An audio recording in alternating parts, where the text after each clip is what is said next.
The Miller family lived in a small house in a quiet town near Boston. Life was not easy for them.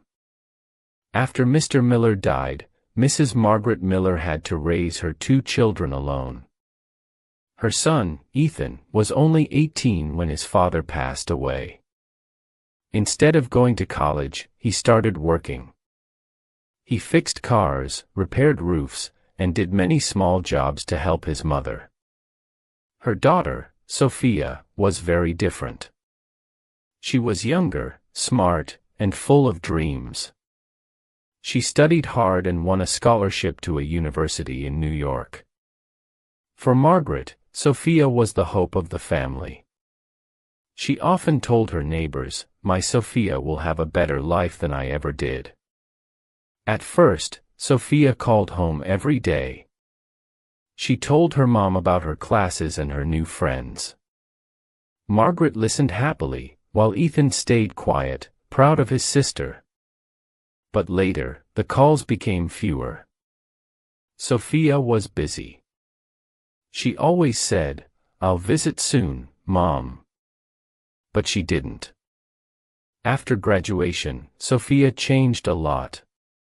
She wore nice clothes, went to expensive restaurants, and started dating James, a man from a rich family. That year, Margaret asked her to come home for Thanksgiving. "It's been so long since we had dinner together," she said softly. Sophia didn't want James to see the old house with its broken chairs and faded wallpaper. But she agreed to come. The house smelled of roast turkey and pumpkin pie. Margaret cooked all day.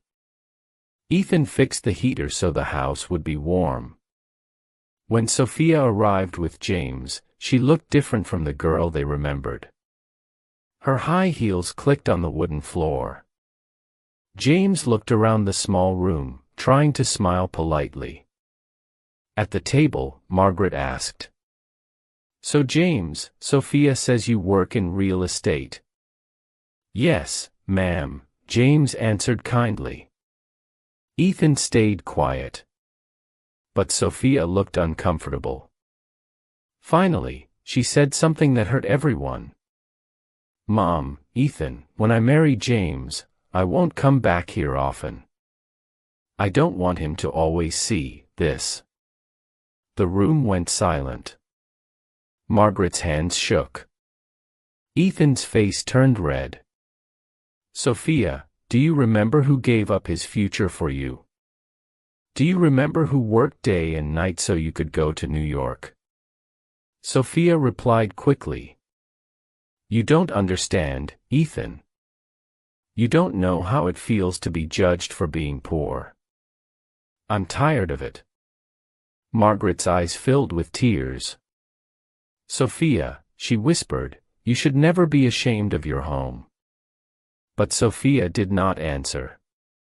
The dinner ended in silence. It was the last time they ate together as a family. Months passed. Margaret became sick, but she didn't tell Sophia. She didn't want to disturb her. Ethan worked harder, paying bills and taking care of their mother. One night, Ethan called Sophia. "Sophia, Mom is very sick. You need to come home." "I can't right now," Sophia said. "James's firm has an important event.